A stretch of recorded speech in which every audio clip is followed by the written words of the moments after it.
Ass to the bank. Kadınları bey. Dönme. Aldatıp gitme beni Cemile, yarım Cemile, yarım Cemile. Ne deyin düştüm senin eline, yarım Cemile, yarım Cemile.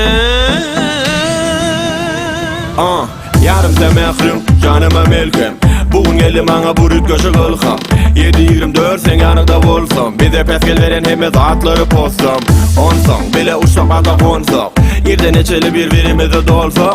Bile güllesek ve bile solsak. Yüreklerimize dine baktı salsak. Boyun udu, içe bilim. Ola gördüm, dilim. Sen de hali, me gülü film. Sögümüzü dil, sögü, çeper film. Seninle aşık, çeni de çenine maşa. Herkesin hemişe daşa. Bazadı mı düzcük, ol göz bilen kaşa. Aldatıp gitme beni Cemile, yarım Cemile, yarım Cemile. Ne deyin düştüm senin eline, yarım Cemile, yarım Cemile.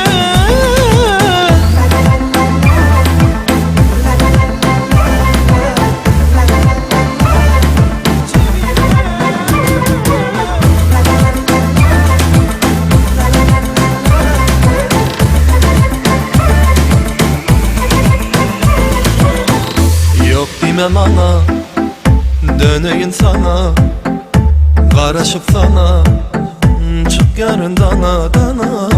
Yok demem ana, döneyim sana, karışıp sana, çık yarın dana.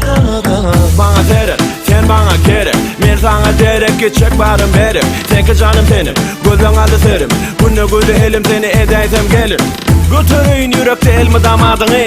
Hemme zaten boşadığın sana kalbimi. Ellerimde götüreceksin sücüce yarımı. Alın bir yam yedine verme canımı.